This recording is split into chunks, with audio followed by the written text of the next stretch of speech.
ನಮಸ್ಕಾರ. ಇದು ಸುದ್ದಿ ವಿಶ್ಲೇಷಣೆ. ನಾನು Shashidhar Bhat.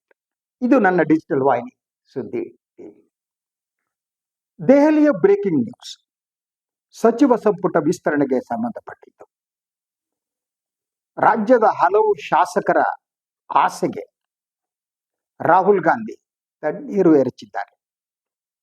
It's a main important news from Delhi. ಎಲ್ಲರಿಗೂ ಗೊತ್ತಿದೆ, ನಿನ್ನೆನೆ ಮುಖ್ಯಮಂತ್ರಿಯವರು, ಉಪಮುಖ್ಯಮಂತ್ರಿಯವರು, ಹಾಗೆಯೇ ಕೆಪಿಸಿಸಿ ಅಧ್ಯಕ್ಷರು, ಹಲವಾರು ಶಾಸಕರುಗಳು ಎಲ್ಲ ದೆಹಲಿಗೆ ಭೇಟಿ ನೀಡಿದರು. ಸಿಎಂ ಅಂಡ್ ಡಿಸಿಎಂ ಇರಲಿಲ್ಲ, ವಾಪಸ್ ಬಂದಿದ್ರು. ಸೊ ಸಿಎಂ ಇದ್ರು, ಮಾಜಿ ಮುಖ್ಯಮಂತ್ರಿ ಸಿದ್ದರಾಮಯ್ಯನವರು ಇದ್ರು. ಬಹಳ ಮುಖ್ಯವಾಗಿ ಸಭೆಗಳಿಗಾಗಿ, ಈ ಸಂಪುಟ ವಿಸ್ತರಣೆ ಸಭೆ ಇದೆಯಲ್ಲ, ಅದಕ್ಕಾಗಿ ಹೋದವರು ಯಾರ್ಯಾರು? ಡಿ.ಕೆ. ಶಿವಕುಮಾರ್ ಅವರು, ಸಿದ್ದರಾಮಯ್ಯನವರು ಹಾಗೂ ಕೆಪಿಸಿಸಿ ನೂತನ ಅಧ್ಯಕ್ಷರಾಗಿರುವ ಬಿ.ಕೆ. ಹರಿಪ್ರಸಾದ್. ಇವರು ದೆಹಲಿಗೆ ಹೋದ ತಕ್ಷಣ ನಿರೀಕ್ಷೆ ಹೇಗಿತ್ತು ಅಂತಂದ್ರೆ ಸಂಪುಟ ವಿಸ್ತರಣೆ ಆಗೇ ಬಿಡುತ್ತೆ ಅಂದ್ಕೊಂಡಿದ್ರಿ ಅಲ್ಲ. ಅದರಂತೆ ಇವತ್ತು ನಾಳೆ ಆಗತ್ತೆ. ಕೆಲವರು ಮುಹೂರ್ತದ ಬಗ್ಗೆ ಮಾತನಾಡ್ತಾ ಇದ್ರು. ಅದರಂತೆ ಹಲವಾರು ಶಾಸಕರುಗಳು ದೆಹಲಿಯಲ್ಲಿ ಬೀಡ್ಬಿಟ್ಟಿದ್ರು ತಮ್ಮ ಹೆಸರನ್ನ ಸಂಪುಟ ವಿಸ್ತರಣೆಯ ಪಟ್ಟಿಯಲ್ಲಿ ಸೇರಿಸೋದಕ್ಕೆ. ಇವತ್ತು ಕೆಪಿಸಿಸಿ ಅಧ್ಯಕ್ಷರ ಏನಿದ್ದಾರೆ ಹರಿಪ್ರಸಾದ್ ಅವರು ಬೆಳಿಗ್ಗೆ ಸುದ್ದಿಗಾರರ ಜೊತೆ ಮಾತನಾಡಿದ್ರು. ಮುಖ್ಯಮಂತ್ರಿಗಳು ಹಾಗೇನೆ ಮಾಜಿ ಮುಖ್ಯಮಂತ್ರಿಗಳು ಅವರೆಲ್ಲ ಸೇರಿ ರಾಹುಲ್ ಗಾಂಧಿ ಅವರನ್ನ ಭೇಟಿ ಮಾಡಿದ್ರು. ಇದೇ ಮೇನ್ ಇಂಪಾರ್ಟೆಂಟ್ ನ್ಯೂಸ್ ಅಂತ. ರಾಹುಲ್ ಗಾಂಧಿ ಅವ್ರನ್ನ ಅವರು ಭೇಟಿ ಮಾಡಿದ ಸಂದರ್ಭದಲ್ಲಿ ಸಿದ್ದರಾಮಯ್ಯನವರು ಒಂದು ಪಟ್ಟಿಯನ್ನ ನೀಡಿದ್ರಂತೆ. ಅದರಂತೆ ಮುಖ್ಯಮಂತ್ರಿಯವರು ಒಂದು ಪಟ್ಟಿಯನ್ನು ನೀಡಿದ್ರು. ಸೊ ಯೂಶುವಲಿ ಇದು ಹೇಗೆ ನಡಿಬೇಕಾಗಿತ್ತು ಅಂತಂದ್ರೆ, ಏನ್ ನಡೀತಾ ಕಾಂಗ್ರೆಸ್ನಲ್ಲಿ ಅನ್ನೋದು ಮೊದಲು ನಿಮ್ಗೆ ಹೇಳ್ತೀನಿ. ಮೊದಲು ಕಾಂಗ್ರೆಸ್ನ ಉಸ್ತುವಾರಿ ರಣದೀಪ್ ಸಿಂಗ್ ಸುರ್ಜೇವಾಲಾ ಹಾಗೂ ಎಐಸಿಸಿ ಪ್ರಧಾನ ಕಾರ್ಯದರ್ಶಿ ವೇಣುಗೋಪಾಲ್ ಜೊತೆ ಚರ್ಚೆ ನಡೆಸಬೇಕು. ಒಂದು ಪಟ್ಟಿ ಸಿದ್ಧಗೊಳ್ಳುತ್ತೆ ಯೂಶುವಲಿ. ಅದು ಇಸ್ ಅ ಪ್ರೊಸೆಸ್. ಯಾಕೆಂದ್ರೆ ಸಿದ್ದರಾಮಯ್ಯನವರ ಪಟ್ಟಿಯಲ್ಲಿ ಮತ್ತು ಡಿ.ಕೆ. ಶಿವಕುಮಾರ್ ಅವರ ಪಟ್ಟಿಯಲ್ಲಿ ಸಾಮಾನ್ಯವಾಗಿ ಇರುವವರು ಯಾರು, ಅದು ಫಸ್ಟ್ ಆ ಪಟ್ಟಿಯಲ್ಲಿ ಸೇರಿಸ್ತಾರೆ. ಅದಾದ ಮೇಲೆ ಇಬ್ಬರ ಪಟ್ಟಿಯಲ್ಲಿ ಸಿದ್ದರಾಮಯ್ಯನವರ ಪಟ್ಟಿ ಇರುವವರು ಮತ್ತು ಡಿ.ಕೆ. ಪಟ್ಟಿಯಲ್ಲಿ ಇರುವವರು. ಸೊ ಅದರಲ್ಲಿ ಸಮಾನವಾದ ಹೆಸರುಗಳನ್ನ ಫೈನಲೈಸ್ ಮಾಡಿದ ಮೇಲೆ ಕಾಂಟ್ರವರ್ಸಿಯಲ್ ಹೆಸರುಗಳ ಬಗ್ಗೆ ಚರ್ಚೆ ನಡೆಯುತ್ತೆ. ಅಂತಿಮವಾಗಿ ಒಂದು ಪಟ್ಟಿ ರೆಡಿ ಮಾಡ್ಕೊಂಡು ಯಾವುದೋ ಇದೆ ಅದನ್ನ ತೆಗೆದುಕೊಂಡು ಹೋಗಿ ರಾಹುಲ್ ಗಾಂಧಿ ಹತ್ರ. ಇದು ಕಾಂಗ್ರೆಸ್ನ ವಿಧಾನ ರೀತಿ. ಅದಾದ್ಮೇಲೆ ರಾಹುಲ್ ಗಾಂಧಿ ಅವರೊಂದು ಪಟ್ಟಿ ನೋಡ್ಬೇಕು. ಅದ್ರ ಜೊತೆಗೆ ಹೈಕಮಾಂಡ್ಗೆ ಅವರದ್ದೇ ಕೆಲವು ಹೆಸರುಗಳಿರ್ತವೆ ಸೇರಿಸೋದಕ್ಕೆ. ಸೊ ಇದೊಂದು 2 ಹೆಸರುಗಳನ್ನ ಸೇರಿಸ್ತಾರೆ, ಪಟ್ಟಿ ಫೈನಲ್ ಮಾಡ್ತಾರೆ. ಆದ್ರೆ ಇವತ್ತಾಗಿದ್ದೇನು ಶಾಕಿಂಗ್ ಅದು ಗೊತ್ತಾ? ಸೊ ಇವರ ಪಟ್ಟಿಯನ್ನ ನೋಡಿದ ತಕ್ಷಣ ರಾಹುಲ್ ಗಾಂಧಿ ಅವರಿಗೆ ಒಂದು ರೀತಿ ಶಾಕ್ ಇದು. ಅಂದ್ರೆ ಇವರಿಬ್ಬರ ಪಟ್ಟಿಯಲ್ಲೂ ಇದ್ದವರು ಯಾರು? ಎಲ್ಲ ಮಂತ್ರಿಗಳಾಗಿದ್ದವರೇನೆ. ಸೊ ಅದಕ್ಕೆ ತಕ್ಷಣ ರಾಹುಲ್ ಗಾಂಧಿ ಹೇಳಿದ್ರಂತೆ, ನೋ, ಇಟ್ಸ್ ನಾಟ್ ಪಾಸಿಬಲ್. ಈ ಟೀಮ್ ಇದ್ರೇನೆ ಈ ಟೀಮ್ ಇಟ್ಕೊಂಡು ಏನ್ ಮಾಡೋಣ ನಾವು? ಆಗಲ್ಲ. ಯುವ ಮುಖಗಳು ಬೇಕು, ಕೆಲಸ ಮಾಡುವವರು ಬೇಕು. ಅದರ ಜೊತೆಗೆ ಸೊ ಕಾಂಗ್ರೆಸ್ ಹೈಕಮಾಂಡ್ ಬಹಳ ಸ್ಪಷ್ಟವಾಗಿ ಆಲೋಚನೆ ಮಾಡಿದ್ದು ಏನು ಅಂತಂದ್ರೆ, ಸಿದ್ದರಾಮಯ್ಯನವರ ಸಂಪುಟದಲ್ಲಿ ಇದ್ದಂತಹ ಸಚಿವರುಗಳು ಯಾರಿದ್ದಾರೆ ಅವರ ಪರ್ಫಾರ್ಮೆನ್ಸ್ ರಿಪೋರ್ಟ್ ಅನ್ನ ಕಾಂಗ್ರೆಸ್ ಹೈಕಮಾಂಡ್ ತರಿಸ್ಕೊಂಡಿತ್ತು. ಯಾರ್ಯಾರು ಎಷ್ಟೆಷ್ಟು ಕೆಲಸ ಮಾಡಿದ್ದಾರೆ, ಸಚಿವರಾಗಿ ಎಷ್ಟು ಮಾಡಿದ್ದಾರೆ, ಅವರ ಇಲಾಖೆಗಳಲ್ಲಿ ಎಷ್ಟು ಕೆಲಸ ಮಾಡಿದ್ದಾರೆ, ಯಾವ ರೀತಿ ಕೆಲಸ ಮಾಡಿದ್ದಾರೆ, ಅದರಂತೆ ಅವರು ಬೇರೆ ಬೇರೆ ಅಭಿವೃದ್ಧಿಗೆ ಸಂಬಂಧಪಟ್ಟಂತ ಮೀಟಿಂಗ್ಗಳನ್ನ, ಸಭೆಗಳನ್ನ ಎಷ್ಟು ನಡೆಸಿದ್ದಾರೆ, ಈ ಎಲ್ಲಾ ವಿವರಗಳು ಕೂಡ ಕಾಂಗ್ರೆಸ್ ಹೈಕಮಾಂಡ್ ಬಳಿ ಇತ್ತು. ಆದ್ರಿಂದ ಯಾರ್ಯಾರು ಅಯೋಗ್ಯರು, ಪ್ರಯೋಜನಕ್ಕಿಲ್ಲವರು ಅನ್ನೋದು ಕಾಂಗ್ರೆಸ್ ಹೈಕಮಾಂಡ್ ಅಂದಿತ್ತೋ ಅದೇ ಹೆಸರುಗಳನ್ನ ಇಟ್ಕೊಂಡು ಮುಖ್ಯಮಂತ್ರಿ ಡಿ.ಕೆ. ಶಿವಕುಮಾರ್ ಹಾಗೂ ಮಾಜಿ ಮುಖ್ಯಮಂತ್ರಿ ಸಿದ್ದರಾಮಯ್ಯನವರು ಹೋಗಿದ್ದಾರೆ ಅಂತ ಹೇಳಲಾಗ್ತಾ ಇದೆ. ಸೊ ಅದನ್ನ ನೋಡಿದಾಗ ಶಾಕ್ ಆಯ್ತು ರಾಹುಲ್ ಗಾಂಧಿ ಅವರಿಗೆ. ಇದೇ ಮುಖಗಳು ಇಲ್ರಿ, ಇದೇ ಹಳೆ ಮುಖಗಳು ಕೆಲಸನೇ ಮಾಡಿಲ್ಲ, ಇವ್ರನ್ನ ಸೇರಿಸಿದ್ರೆ ಯಾಕ್ರಿ ಬೇಕಿದು? ನೋ ಇದು ಉಂಟು, ಯುವಕರು ಬೇಕು. ಸೊ ಇದಾದರ ಪರಿಣಾಮ ಏನು ಅಂತ ಅದನ್ನು ನಿಮ್ಗೆ ಹೇಳ್ತೀನಿ. ಅದಕ್ಕಿಂತ ದೆಹಲಿಯಲ್ಲಿ ಚರ್ಚೆಯಲ್ಲಿ ಬಂದಂತ ಕೆಲವು ಪ್ರಮುಖ ಅಂಶಗಳು ಅದನ್ನ ಪಟ್ಟಿ ಮಾಡಿದ್ದೇನೆ. ಒಂದನೇದು, ಹಳೆಯ ಮುಖಗಳ ಪುನರಾವರ್ತನೆ ಬೇಡ. ಇದು ರಾಹುಲ್ ಗಾಂಧಿ ಅವರ ಸ್ಪಷ್ಟವಾದ ಸೂಚನೆ. ಎರಡನೇದು, ಯುವ ಶಾಸಕರು ಮತ್ತು ಮೊದಲ ಬಾರಿಗೆ ಗೆದ್ದವರಿಗೆ ಅವಕಾಶ ನೀಡಬೇಕು. That is a second thing. Third thing, 2028 ವಿಧಾನಸಭಾ ಚುನಾವಣೆಯನ್ನ ಗಮನದಲ್ಲಿ ಇಟ್ಟುಕೊಂಡು ಹೊಸ ನಾಯಕತ್ವವನ್ನ ಬಳಸಬೇಕಾಗಿದೆ. ಅದರ ಜೊತೆಗೆ ಒಂದು ಗುಂಪಿನ ಪ್ರಾಬಲ್ಯ ಹೆಚ್ಚಬಾರದು. It's most important. ಅಲ್ಲಿ ಸಮತೋಲನ ಇರಬೇಕು. ಸಿದ್ದರಾಮಯ್ಯನವ್ರ ಗುಂಪಾಗ್ಲಿ, ಡಿ ಕೆ ಶಿವಕುಮಾರ್ ಗುಂಪಾಗ್ಲಿ, ಹೈಕಮಾಂಡ್ ಗುಂಪಾಗ್ಲಿ, ಯಾವುದೇ ಒಂದು ಗುಂಪು ಪ್ರಾಬಲ್ಯವನ್ನ ಇಟ್ಟುಕೊಳ್ಬಾರದು. ಸೊ ಇದು ಬಹಳ ಮುಖ್ಯವಾದ ಅಂಶಗಳು ರಾಹುಲ್ ಗಾಂಧಿ ಅವರು ಹೇಳಿದೆ, according to highly placed sources from Delhi. ಅದರ ಜೊತೆಗೆ ಅವರು ಯೋಚನೆ ಮಾಡ್ತಾ ಇರೋದು ಏನು ರಾಹುಲ್ ಗಾಂಧಿ ಅವರು? ಒಂದು ತಲೆಮಾರಿನ ಬದಲಾವಣೆ ಅಥವಾ ಜನರೇಷನಲ್ ಶಿಫ್ಟ್ ಅಂತ ನಾವೇನಂತೀವಲ್ವಾ, ಅದರ ಬಗ್ಗೆ ರಾಹುಲ್ ಗಾಂಧಿ ಯೋಚನೆ ಮಾಡ್ತಿದ್ದಾರೆ. ಅಂದ್ರೆ ಹೊಸ ನಾಯಕತ್ವ ಇದೆಯಲ್ಲ, ಅದು ರೂಪುಗೊಂಡ ಹೊರತು ಪಕ್ಷ ಗಟ್ಟಿಗೊಳ್ಳಕ್ ಸಾಧ್ಯ ಇಲ್ಲ. ದ ಸೆಕೆಂಡ್ ಥಿಂಗ್ ಅವ್ರು ಹೇಳ್ತಾ ಇರೋದು 2028 ಚುನಾವಣೆ ಏನಿದೆ, ಆ ಚುನಾವಣೆಗೆ ಪೂರ್ವಭಾವಿಯಾಗಿ ನಾವು ನಾಯಕರನ್ನ ಬೆಳೆಸಬೇಕು ಅಥವಾ ಅವರಿಗೆ ಅವಕಾಶವನ್ನು ಕೊಡಬೇಕು ಅಂತ. ಅದ್ರ ಜೊತೆಗೆ ಗುಂಪುಗಾರಿಕೆ ಬಗ್ಗೆ ಅವ್ರಿಗಿರೋ ಬಹಳ ದೊಡ್ಡ ಕನ್ಸರ್ನ್ ರಾಹುಲ್ ಗಾಂಧಿ ಅವರಿಗೆ. ಈ ಗುಂಪುಗಾರಿಕೆ ಕಡಿಮೆ ಮಾಡದಿದ್ರೆ ಕಾಂಗ್ರೆಸ್ ವಿಲ್ ಸಫರ್. ಕಾಂಗ್ರೆಸ್ ಸೋಲ್ಸೋದಕ್ಕೆ ಬೇರೆಯವರು ಯಾರು ಬೇಕಾಗಿಲ್ಲ, ಕಾಂಗ್ರೆಸ್ ಸಾಕಾಗ್ತಾರೆ. ಸೊ ಅದರಿಂದ ಈ ಗುಂಪುಗಾರಿಕೆಯನ್ನ ಕಡಿಮೆ ಮಾಡಬೇಕು ಅಂತ. ಆಯ್ತು, ರಾಹುಲ್ ಗಾಂಧಿ ಅವರು ಹೇಳಿದ್ರು ಯುವಮುಖಗಳಿಗೆ ಅವಕಾಶ ಕೊಡಿ ಅಂತ. ಇದಷ್ಟು ಸುಲಭವಾದದ್ದು. It's a very big challenge. ಒಂದು, ಕಾಂಗ್ರೆಸ್ ಹೈಕಮಾಂಡ್ ಈ ರೀತಿ ಹೇಳಿಕೆ ನೀಡುವ ಮೂಲಕ ಕರ್ನಾಟಕದ ಕಾಂಗ್ರೆಸ್ ನಿಯಂತ್ರಣವನ್ನ ತನ್ನ ಕೈಗೆ ತೆಗೆದುತಾ ಇದೆ. ಸಿದ್ದರಾಮಯ್ಯನವರು 2013ರಿಂದ ಮುಖ್ಯಮಂತ್ರಿ ಆದ ಸಂದರ್ಭದಲ್ಲಿ ಹೈಕಮಾಂಡ್ ಉಸಿರಾಡಕ್ಕೆ ಸಾಧ್ಯ ಇರಲಿಲ್ಲ. ಏನೇನ್ ಮಾಡ್ಬೇಕೋ ಸಿದ್ದರಾಮಯ್ಯ ವಾಸ್ ಅಲ್ಟಿಮೇಟ್ ಫೈನಲ್ ಅನ್ನೋದಾಗಿತ್ತು. ಆದ್ರೆ 2023 ಪರಿಸ್ಥಿತಿ ಬದಲಾಯಿತು. ಸಿದ್ದರಾಮಯ್ಯ ಅವರ ಇಡೀ ಕರ್ನಾಟಕದ ಸರ್ಕಾರ ಮತ್ತು ಪಕ್ಷ ಹೇಗೆ ಅವರ ನಿಯಂತ್ರಣದಲ್ಲಿತ್ತೋ ಆ ನಿಯಂತ್ರಣ 2023 ಉಳಿಲೇ ಇಲ್ಲ. ಬಿಕಾಸ್ ಡೆಪ್ಯೂಟಿ ಚೀಫ್ ಮಿನಿಸ್ಟರ್ ಮಾಡಿದ್ರು, ಡಿಫರೆಂಟ್ ಪವರ್ಸ್ ಶುರುವಾಯಿತು. ಸ್ಲೋಲಿ ಕಾಂಗ್ರೆಸ್ ಹೈಕಮಾಂಡ್ ಇಡೀ ಕರ್ನಾಟಕದ ರಾಜಕಾರಣವನ್ನ ತನ್ನ ನಿಯಂತ್ರಣಕ್ಕೆ ತೆಗೆದುಕೊಳ್ಳಲು ಪ್ರಾರಂಭ ಮಾಡಿತು. ಅದು ಸಿದ್ದರಾಮಯ್ಯನವ್ರನ್ನ ಬದಲಿಸುವುದರ ಒಂದಿಗೆ ಸಂಪೂರ್ಣ ನಿಯಂತ್ರಣ ಕಾಂಗ್ರೆಸ್ ಹೈಕಮಾಂಡ್ ಕೈ ಬಂತು. 2013ರಿಂದ ಅಷ್ಟು ಈಸಿ ಆಗಿರ್ಲಿಲ್ಲ. ಸೊ ಇದು ನಿಯಂತ್ರಣಕ್ಕೆ ಬಂದ ಮೇಲೆ ಆದದ್ದೇನು ಅಂತ ಕಾಂಗ್ರೆಸ್ಗೆ ಬಹಳ ಸ್ಪಷ್ಟವಾಗಿ ಹೈಕಮಾಂಡ್ಗೆ ಗೊತ್ತಿತ್ತು. ಡಿ ಕೆ ಶಿವಕುಮಾರ್ ಅವರು ಕಾಂಗ್ರೆಸ್ ಪಕ್ಷದ ನಿಷ್ಠರು. That's the first point I will tell.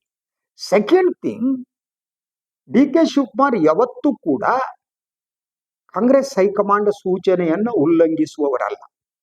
ಸಿದ್ದರಾಮಯ್ಯನವ್ರ ವಿಚಾರಕ್ಕೆ ಅವ್ರು ಹಾಗೆ ಹೇಳೋ ಸ್ಥಿತಿಯಲ್ಲಿರಲಿಲ್ಲ, ಆ ಸ್ಥಿತಿಯಲ್ಲಿರಲಿಲ್ಲ. ಸೊ ಈಗ ಆದ್ರಿಂದ ಈಗ ನಾವು they are dictating the terms. That is ಏನಾಯ್ತು ಇವತ್ತು ದೆಹಲಿ ಅಂದ್ರೆ clearly Congress high command is a dictating terms. Not only Congress high command, Rahul Gandhi are you say that Gandhi ಕುಟುಂಬ, they are dictating the terms. ಇವ್ರು ಇರಬೇಕು, ಇವ್ರು ಇರ್ಕೂಡ್ದು ಪಟ್ಟಿಯನ್ನು ಈಸಿಯಾಗಿ ರಿಜೆಕ್ಟ್ ಮಾಡುವಷ್ಟ ಶಕ್ತಿ ಈಗ ಬಂದಿದೆ. 2013 ಆಗಿರ್ಲಿಲ್ಲ. ಸೊ ಡಿ ಕೆ ಶಿವಕುಮಾರ್ ಅವ್ರನ್ನ ಹೊರಗಿಡಬೇಕು ಅಂತ ಸಿದ್ದರಾಮಯ್ಯ ಅಂದಾಗಲೂ ಹೊರಗಿಡೋ ಬೇಡ, ಅವ್ರು ಇಟ್ಕೊಳ್ಳಿ ಅಂತ ಹೇಳಕ್ಕಾಗಿರ್ಲಿಲ್ಲ. 6 ತಿಂಗಳ ಅವರು ಸಚಿವ ಸಂಪುಟದಲ್ಲೇ ಇರಲಿಲ್ಲ. ಆ ಟೆಂತು ರಾಜ್ಯಕ್ಕಿತ್ತು. ಸೊ ಈಗ ಹಾಗಿದ್ರೆ ಈಗ ರಾಹುಲ್ ಗಾಂಧಿ ಅವರು ಯುವಕರಿಗೆ ಅವಕಾಶ ಕೊಡಿ ಅಂತ ಹೇಳಿದ್ದಾರೆ. ಫೈನ್. ಈಗ 20 ಜನರು ಏನಾಗಬೇಕು, ಅದ್ರಲ್ಲಿ ಕನಿಷ್ಠ 15 ಜನರಿಗೆ ಏನಾದ್ರು ಯುವಕರಿಗೆ ಅವಕಾಶ ಕೊಡ್ತಾರೆ ಅಂತ ಹೇಳಲಾಗ್ತಾ ಇದೆ. ಇದರ ಪರಿಣಾಮಗಳೇನಾಗುತ್ತೆ, ರಾಜಕೀಯ ಪರಿಣಾಮ, ಅದನ್ನು ನೋಡ್ತಾ ಹೋಗೋಣ ನಾವು. ಒಂದು, ಈಗ ಹೊಸಬರಿಗೆ ಅವಕಾಶ ಕೊಟ್ಟ ತಕ್ಷಣ ಹಿರಿಯ ಶಾಸಕರ ಅಸಮಾಧಾನ ಹೆಚ್ಚುತ್ತಾ ಹೋಗುತ್ತೆ. ಹಿರಿಯ ಶಾಸಕರು ಸುಮ್ಮನೆ ಕೂತ್ಕೊಳ್ಳಲ್ಲ. ಅವರ ಅಸಮಾಧಾನವನ್ನ ಬಗೆಹರಿಸೋದು ರಾಹುಲ್ ಗಾಂಧಿಯವರು ಇನ್ನಾರು ಯೋಚನೆ ಮಾಡಿದಷ್ಟು ಸರಳವಾಗಿರಲ್ಲ. ಇದು ಒಂದು serious problem for D K Shivakumar. The first thing, ಯುವ ಶಾಸಕರಿಗೆ ಖುಷಿ ಆಗ್ಬೋದು, ಆದ್ರೆ 2028 ಚುನಾವಣೆಯನ್ನ ಲಕ್ಷ್ಯದಲ್ಲಿ ಇಟ್ಕೊಂಡ್ರೆ ಈ ಯುವ ಶಾಸಕರನ್ನ ಮಂತ್ರಿಗಳನ್ನ ಮಾಡಿ ಮಾತ್ರ ಗೆಲ್ಲೋದಕ್ಕೆ ಸಾಧ್ಯನಾ? I have my own doubts. ಬಹಳ ಕ್ಲಿಯರ್ ಆಗಿ ಹೇಳ್ತೀನಿ, I have my own doubts. So ನೀವು ಸಮತೋಲನ ಇಲ್ಲದೆ ಬರೀ ಯುವಕರನ್ನ ತಗೋಬೇಕು ಅನ್ನೋದು ತಾತ್ವಿಕವಾಗಿ ಸರಿ ಇರಬಹುದು, ಆದ್ರೆ ವಾಟ್ ವಿಲ್ ಹ್ಯಾಪನ್? ಅದರ ಜೊತೆಗೆ ಸಿದ್ದರಾಮಯ್ಯ ಮತ್ತು ಡಿ ಕೆ ಅವರ ಶಕ್ತಿ ಸಮೀಕರಣ ಇರುತ್ತಲ್ಲ, ಈ ಶಕ್ತಿ ಸಮೀಕರಣವನ್ನ ಹೇಗೆ ಸರಿಯಾಗಿ ಇಟ್ಕೋತಾರೆ? ಯುವಕರು ಬಹಳಷ್ಟು ಜನ ತಗೊಂಡ್ರೆ ಏನಾಗುತ್ತೆ, ಇದ್ರ ಮೇಲೆ ಪರಿಣಾಮ ಬೀರುತ್ತ. ಬಹುತೇಕ ಹಿರಿಯರೆಲ್ಲ ಆಗ ಸಿದ್ದರಾಮಯ್ಯನವ್ರ ಮನೆ ಕಾವೇರಿలో ಕೂತ್ಕೊತಾರೆ, ಆಯ್ತಾ? ಸೊ ಇದು ಡಿ ಕೆ ಶಿವಕುಮಾರ್ ಅವರಿಗೆ ಆಡಳಿತ ನಡೆಸುವುದಕ್ಕೆ ಕಷ್ಟವನ್ನು ಉಂಟು ಮಾಡಬಹುದು. ಆದ್ರಿಂದ ಏಕಾಏಕಿ ನೀವು ಹಿರಿಯರು ಬೇಡ್ರಿ, ಯುವಕರು ಮಾತ್ರ ಸಾಕು ನಂಗೆ ಅಂತ ಅಂದ್ಕೊಂಡು ಮಾಡಕ್ ಹೋದ್ರೆ ಇಟ್ ಸೀರಿಯಸ್ ಟ್ರಬಲ್, ಬಹಳ ಸೀರಿಯಸ್. ಯಾಕಂದ್ರೆ ರಾಹುಲ್ ಗಾಂಧಿ ಅವರು ಯಾವತ್ತು ಮಂತ್ರಿಯಾಗಿ ಇನ್ನೊಂದಾಗಿ ಕೆಲಸ ಮಾಡಿಲ್ಲ, ಆರ್ಗನೈಸೇಷನ್ ಅಲ್ಲಿ ಮಾಡಿರ್ಬೋದು ಅವರು, ಆಯ್ತಾ. ನಿಜವಾದ ರಾಜಕಾರಣದ ಅನುಭವ ಇದೆಯಲ್ಲ, ಆ ಅನುಭವ ಅವರಿಗಿಲ್ಲ. ಒಂದು ರಾಜ್ಯದಲ್ಲಿ ನೀವು ಹಿರಿಯರನ್ನ ಇನ್ನೊಬ್ಬರನ್ನ ಯಾರೋ ಇಟ್ಬಿಟ್ಟು ಏಕಾಏಕಿಯಾಗಿ ಒಂದು ತೆಗೆದುಕೊಳ್ಳುವ ತೀರ್ಮಾನ, ಅದು ಬೀರುವ ರಾಜಕೀಯ ಪರಿಣಾಮಗಳು ಏನು ಅನ್ನೋದು. ಸೊ ನೀವು ಬರೀ ಯುವಕರಿಗೆ ಕೊಡಬೇಕು ಅಂತ ತಕ್ಷಣ ಇನ್ನೇನಾಗುತ್ತೆ, ಪ್ರಾದೇಶಿಕ ಮತ್ತು ಜಾತಿ ಸಮೀಕರಣವೇ ಬದಲಾವಣೆ. ಯಾಕೆಂದ್ರೆ ಒಂದು ಪ್ರಾದೇಶಿಕ ಮತ್ತು ಜಾತಿ ಸಮೀಕರಣವನ್ನ ನೀವು ಇಟ್ಕೊಳ್ಳದೆ ಇದ್ರೆ ಪ್ರಾಬ್ಲಮ್. ಅದಕ್ಕೆ ಏನ್ ಮಾಡ್ತೀರಿ ನೀವು, ಅದನ್ನ ಬ್ಯಾಲೆನ್ಸ್ ಹೇಗೆ ಮಾಡ್ತೀರಿ? ಇದೆಲ್ಲ ಒಟ್ಟಾರೆಯಾಗಿ ಸರ್ಕಾರದ ಸ್ಥಿರತೆಯ ಮೇಲೆ ಪರಿಣಾಮ ಬೀರುತ್ತೆ, ಅನುಮಾನ ಇಟ್ಕೋಬೇಕಾಗಿಲ್ಲ. ಸರ್ಕಾರದ ಸ್ಥಿರತೆಯ ಮೇಲೆ ಗಂಭೀರ ಪರಿಣಾಮವನ್ನು ಇದು ಬೀರ್ಬೋದು. ಹಾಗಿದ್ರೆ ಏನಾಗುತ್ತೆ, ದೆಹಲಿಯಲ್ಲಿ ಅಲ್ಲಿಂದ ಬಂದಂತ ಮಾಹಿತಿಯ ಪ್ರಕಾರ ಮುಂದಿನ ವಾರ ಇನ್ನೊಮ್ಮೆ ಇವರು ಡಿಸ್ಕಸ್ ಮಾಡಕ್ ಹೋಗ್ತಾರಂತೆ. ಇವತ್ತು ಸಂಜೆ ರಾತ್ರಿ 10 ಗಂಟೆಗೆ ಸಿದ್ದರಾಮಯ್ಯನವರು ವಾಪಸ್ ಬರ್ತಾರೆ ಬೆಂಗಳೂರು. ಡಿ ಕೆ ಅವರು ನಾಳೆ ಬೆಳಗ್ಗೆ ಬರ್ತಾರೆ ಅಂತ ಹೇಳಲಾಗ್ತಾ ಇದೆ. ಬಂದ್ಮೇಲೆ ಅವ್ರು ಕೆಲಸ ಮಾಡ್ಕೊಂಡು ಹೋಗ್ಬೇಕು ಒಂದು, ಆಯ್ತಾ. ಸೊ ಅದಾದ್ಮೇಲೆ ನೆಕ್ಸ್ಟ್ ವೀಕ್ ಮತ್ತೆ ಹೋಗ್ಬೇಕು, ಇನ್ನೊಂದು ಪಟ್ಟಿ ತಗೊಂಡು ಹೋಗ್ಬೇಕು ಅವರು. ಅದರಲ್ಲಿ ಯುವಕರನ್ನೇ ಸೇರ್ಸ್ಕೊಂಡು ಹೋಗ್ಬೇಕು. ಯುವಕರನ್ನ ಸೇರ್ಸ್ಕೊಂಡು ಹೋಗ್ಬೇಕು ಅಂದ್ರೆ ಯಾರು? ಸೊ ಪ್ರಥಮ ಬಾರಿಗೆ ಆಯ್ಕೆಯಾದಂತಹ ಸುಮಾರು 33ರಿಂದ 35 ಜನ ಶಾಸಕರಿದ್ದಾರೆ, ಫಸ್ಟ್ ಟೈಮ್ ಆಯ್ಕೆಯಾದವರು. ಅವರೆಲ್ಲ ಬಹುತೇಕ ಸನ್ಮಾನ್ಯ ಡಿ ಕೆ ಅವರ ಬೆಂಬಲಿಗರು. ಬೇಕಾದ್ರೆ ಅವರೇ ಟಿಕೆಟ್ ಕೊಟ್ಟು ಅವರನ್ನ ಆಯ್ಕೆ ಮಾಡಿ ಕರೆದುಕೊಂಡು ಬಂದವರು. ಫೈನ್. ಸೊ ಅವ್ರ ಪಟ್ಟಿಯಲ್ಲಿ ಹೆಚ್ಚಿನ ಆದ್ಯತೆ ಸಿಗ್ಬೋದು ಅವಾಗ. ಅದು ಆದ ತಕ್ಷಣ ಅದರ ಸಮಸ್ಯೆ ಇರುವುದೇನು ಅಂದ್ರೆ, ಈ ಬಹುತೇಕ ಯುವಕರು ಯಾವ ಯಾವ ಪ್ರದೇಶಗಳಿಗೆ ಸೀಮಿತ ಆಗಿದೆ. ನಿಮ್ಗೆ ಹೇಳ್ತಾನೆ ನಾನು, ಪ್ರಾದೇಶಿಕ ಮತ್ತು ಜಾತಿ ಸಮೀಕರಣ ಅದರ ಮೇಲೆ ಹೊಡ್ತಾ ಬೀಳ್ತಾರೆ, ಹೇಗೆ ಸಮತೋಲನ ಮಾಡ್ತಾರೆ ಅಂತ. ಸೊ ಇದೆಲ್ಲ ಪರಿಣಾಮ. ಹಾಗಿದ್ರೆ ವಿಧಾನಸಭೆ ಅಧಿವೇಶನ ಏನು ಆಗಸ್ಟ್ 10 ಕರಿಬೇಕು ಅಂತ ಹೇಳಲಾಗ್ತಾ ಇದೆ. ಅದಕ್ಕೂ ಮೊದಲು ಸಂಪುಟ ವಿಸ್ತರಣೆಯಾಗುವುದು ಡೌಟ್ಫುಲ್, ಅನುಮಾನ. ಆಗದಿದ್ರೆ ಇನ್ನೇನಾಗುತ್ತೆ ಅದು ಕೂಡ ಇದೆ. ಸೊ ಆಗಸ್ಟ್ 10 ಪ್ರಾರಂಭ ಸಂಪುಟ ಅಧಿವೇಶನ ಏನಿದೆ, ಮಳೆಗಾಲದ ಅಧಿವೇಶನ, ಅದರ ನಂತರ ಸಂಪುಟ ವಿಸ್ತರಣೆ ಹೋದ್ರೆ ಅತೃಪ್ತರ ಸ್ಥಿತಿ ಗಂಭೀರ ಆಗುತ್ತೆ. ಅದರ ಜೊತೆಗೆ ಚುನಾವಣೆ ಇನ್ನು ಹೆಚ್ಚು ದೂರ ಇಲ್ಲ, ಅದರ ಮೇಲೆ ಪರಿಣಾಮ ಬೀರುತ್ತೆ. ಮತ್ತು ಈ ಸರ್ಕಾರ ಇದೆಯಲ್ಲ, ಈಗ ನೋಡಿ ಬರಗಾಲ ಇದೆ, ಇನ್ನೊಂದಿದೆ, ಮತ್ತೊಂದಿದೆ, ಮಂತ್ರಿಗಳೇ ಇಲ್ಲ, ಆಯ್ತಾ. ಈಗ ಒಂಥರ ಡಿ ಕೆ ಶಿವಕುಮಾರ್ ಅವರೇ ಏಕಮೇವಾದ್ವಿತೀಯ ನಾಯಕರಾಗಿ ವಿಜೃಂಭಿಸ್ತಿದ್ದಾರೆ. ಉಳಿದವರೆಲ್ಲ ಒಬ್ಬಿಬ್ಬರು, ಕೃಷ್ಣ ಬೈರೇಗೌಡರಲ್ಲೆಲ್ಲೋ ಬೆಂಗಳೂರು ಸುತ್ತಾಡ್ಕೊಂಡು ಅದೇನೋ ಒಂದು ಹೇಳಿಕೆ ಕೊಟ್ಟರು, ಇನ್ನೊಂದು ಮಾಡಿದ್ರು, ಇವರು ಕೊಡ್ತಾರೆ. ಒಟ್ಟಾರೆ ಸಂಪುಟದಲ್ಲಿರುವ ಸೀನಿಯರ್ಸ್ ಎಲ್ಲರೂ ಕೂಡ ಆಕ್ಟಿವ್ ಆಗಿ ಕೆಲಸ ಮಾಡ್ತಿದ್ದಾರೆ ಅಂತ ನನಗೆ ಅನ್ಸೋದಿಲ್ಲ. ನನಗೆ ಒಂಥರ ವಿಚಿತ್ರ ಮೌನ ಸಂಪುಟದ ಒಳಗಡೆ ಇದೆ. ಸೊ ಏಕಮೇವಾದ್ವಿತೀಯರಾಗಿರುವವರು ಡಿ ಕೆ ಶಿವಕುಮಾರ್ ಮಾತ್ರ. ಇದು ಬೀರುವ ರಾಜಕೀಯ ಪರಿಣಾಮ ಮತ್ತು ಆಡಳಿತಾತ್ಮಕ ಪರಿಣಾಮಗಳು ಬಹಳ ಗಂಭೀರವಾಗಿರುವ ಚಾನ್ಸಸ್ ಇದೆ. ಎಲ್ಲಿಯವರೆಗೆ ಏಕಚಕ್ರಾಧಿಪತ್ಯ ನಡೆಯುತ್ತೆ ಅದಕ್ಕೆ ಕಾಂಗ್ರೆಸ್ ಹೈಕಮಾಂಡ್ ಅವಕಾಶ ಕೊಡುತ್ತೆ. ಅದರ ಜೊತೆಗೆ ಸಂಪುಟ ವಿಸ್ತರಣೆ ಆದ ಮೇಲೆ ಹೊಸಬರು ಬಂದು ಒಂದು ಪೂರ್ಣ ಪ್ರಮಾಣದ ಸಂಪುಟ ಇದ್ದರೆ ಮಾತ್ರ ಕೆಲಸ ಮಾಡಕ್ ಸಾಧ್ಯ. ಈ ಮುಖ್ಯಮಂತ್ರಿಗಳ 20-25 ಖಾತೆ ಇಟ್ಕೊಂಡು ಯಾವ್ದು ನೋಡ್ತಾರೆ, ಯಾವ್ದು ನೋಡಲ್ಲ, ಯಾಕೆ ಸಾಧ್ಯ ಆಗುತ್ತೆ? ಅಧಿಕಾರಿಗಳ ದರ್ಬಾರ್ ನಡೀತಾ ಹೋಗುತ್ತೆ. ಇದು ರಾಹುಲ್ ಗಾಂಧಿ ಅವರಿಗೆ ಅರ್ಥ ಆಗುತ್ತೆ. ಬಹುಮಟ್ಟಿ ಹೈಕಮಾಂಡ್ ಅನ್ನೋರಿಗೆ ಹಂಗೇನದ ಅರ್ಥ, ವಾಸ್ತವದ ಅರ್ಥನೇ ಆಗಲ್ಲ.